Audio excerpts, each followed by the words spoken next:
Quarry Bank is an early industrial cotton mill, a building dedicated to the production of cotton thread and woven cloth.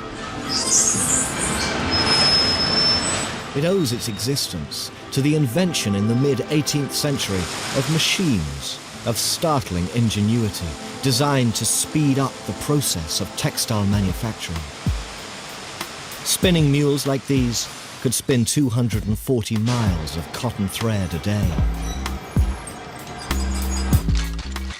Power looms wove cloth at speeds barely conceivable a generation earlier.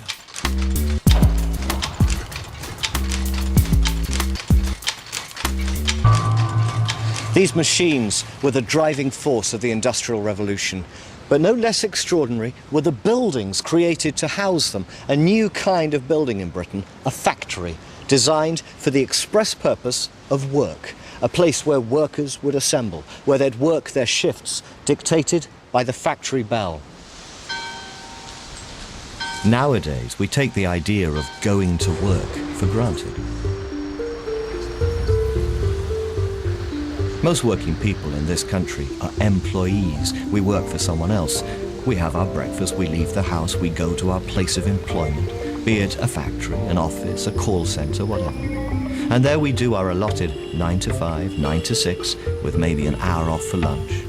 And the structure of our working lives is dictated to us by the culture of the workplace and by rules, basically, laid down by our employers. Well, that whole culture of working life that we now take so for granted, it was invented in the early decades of the Industrial Revolution here in the factories. For some, the offer of regular work, 6 days a week, rain or shine, was a blessing. Farm labourers and their families came to Quarry Bank. They took employment, grateful now that the wheels would turn regardless of the seasons, no fear of being laid off in the harsh winter months. But for others employed here, the factory system was more of a shock.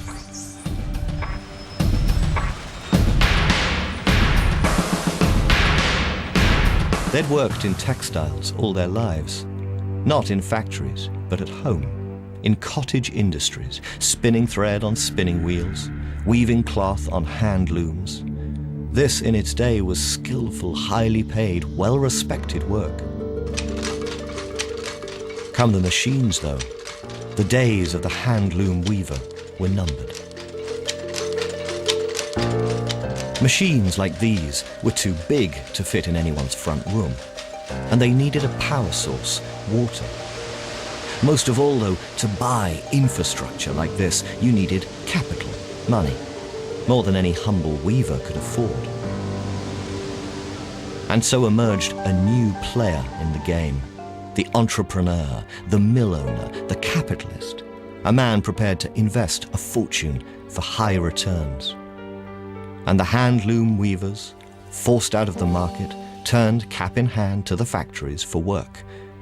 Here, they'd be no longer their own masters, just cogs in the machine.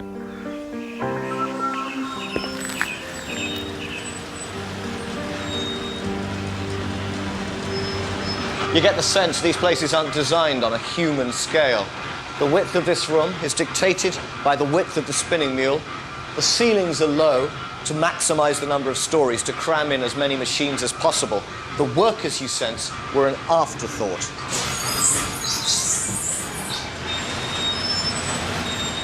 So, what was it like to work in an early industrial factory? Well, frankly, it was pretty brutal. Don't forget, this was all in its day an experiment.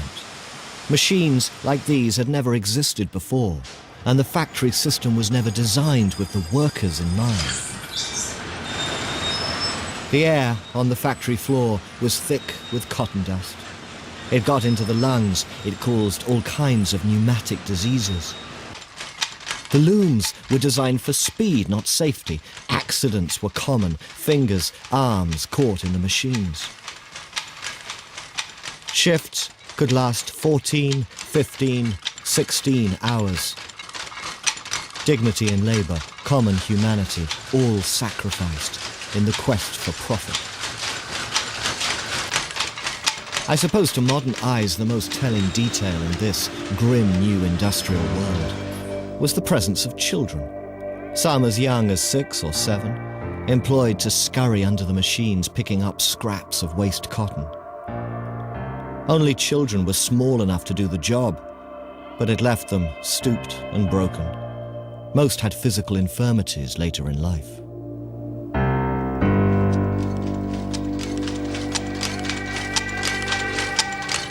There's a very revealing story of a poet, a man called Robert Southey, who visited a mill much like this one. And he dared to question the presence of these scraps of humanity huddling under the looms. But the man who was showing him around puffed himself up with pride. Far better, he said, for these children to earn their own bread than to be a burden on their parents, a burden on the parish, and how joyful in this temple of industry that they should learn the value of a hard day's work. There is no idleness here. No idleness, certainly. And in time, the factory system transformed Britain's economy, launching us into global dominance as the workshop of the world. But this glorious experiment came at a human cost. How great a cost, we were yet to discover.